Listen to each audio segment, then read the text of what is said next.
Have you ever felt like your own mind is a complete paradox? Capable of incredible genius-level insight one minute and then just completely and utterly overwhelmed the next? Well, you're not alone. We're about to dive into a pretty fascinating journey, one that goes from total internal chaos to real, profound clarity. And it's all about learning to hack your own personal operating system. So this whole story kicks off with a raw, unfiltered entry from someone's personal journal. Get this. I'm this super genius on one hand, a logical guru, but I can't do everyday tasks. Wow. That one sentence just perfectly captures this massive contradiction that so many people feel but maybe can't quite put into words. This is the central puzzle we're going to try and solve. And you can really see it here. It's like a mind at war with itself. On one side, you've got this genius persona, right? The logical guru, the natural system builder, someone who can read people like a book. But then on the other side, there's the struggle. Can't handle everyday tasks, the brain feels like it's in constant chaos, just feeling frozen and completely trapped inside your own head.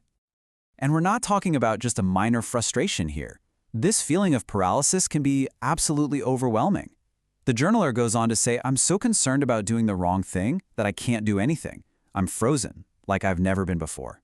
So that's the real question, isn't it?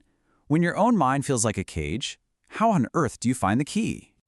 Okay, so how do you go from just feeling this problem to actually engineering a solution? Well, the answer starts with building a system, a kind of mental outbox to bring some real order to all that chaos.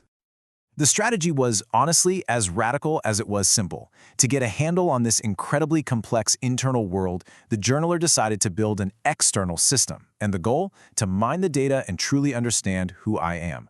It's brilliant, right? By getting all those thoughts out of your head and onto a page, you can stop being drowned by the noise and actually start seeing the patterns. And the system itself is super practical. It really just breaks down into 3 clear steps. So step 1, the mental outbox. You just journal everything, your thoughts, your frustrations, your little wins, basically just to turn down the volume on that internal static. Step 2 is the intuition log. You write down those gut feelings, those intuitive leaps, but then, and this is the crucial part, you list the actual facts that support it. This helps you separate the real signal from all the noise. And then step 3, review and refine. You look back at your logs and start to learn the specific flavor of your own accurate intuition, turning it from just a random hunch into a tool you can actually rely on. This whole process of self-discovery led to a huge, game-changing question.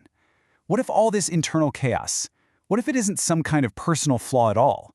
What if it's actually a specific, identifiable cognitive architecture? And this brings us to our first really big idea, monotropism. So this is a cognitive style where your attention isn't spread out. It's concentrated into this deep, high-bandwidth attention tunnel. Think of it like a really powerful spotlight instead of a floodlight. Your mind gets pulled almost magnetically toward things that interest it, which makes it super hard to shift your focus. Sound familiar? That's that system builder we heard about earlier.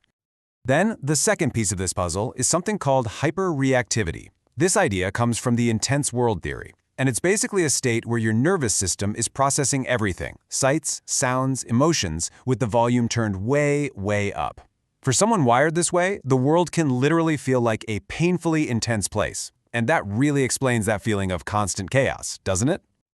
Okay, so let's put it all together. This model kind of maps out neurotypes on 2 different scales. You've got your attention style on one axis, from polytropic, which is that more distributed, multitasking kind of focus, to the super-focused monotropic style we just talked about.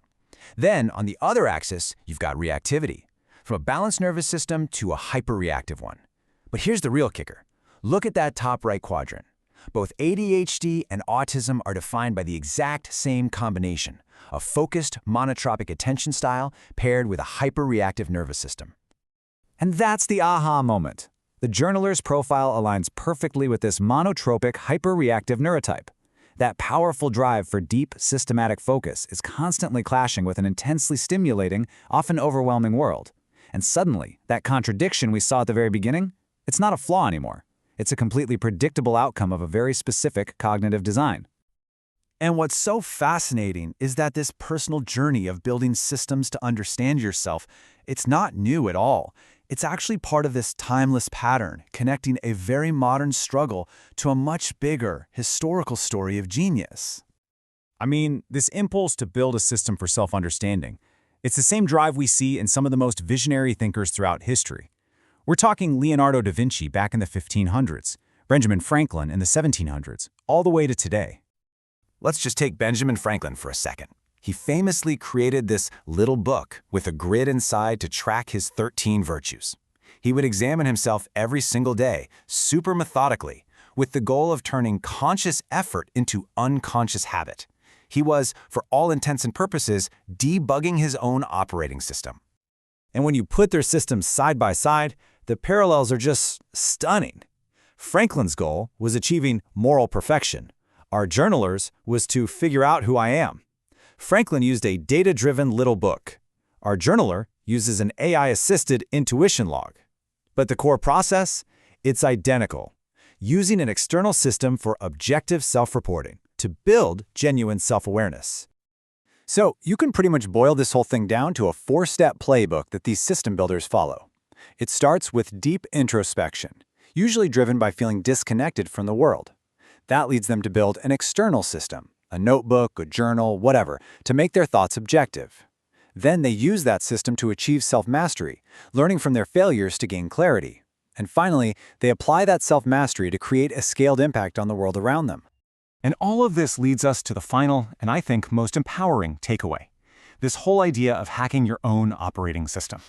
The core concept here comes from the neurocognitive mismatch theory, and this quote says it all. The disorder is not located within the individual's brain.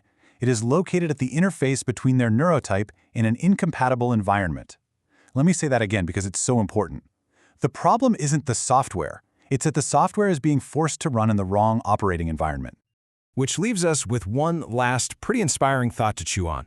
What if the first step to changing the world isn't about changing the world at all, but about first building a user manual for yourself?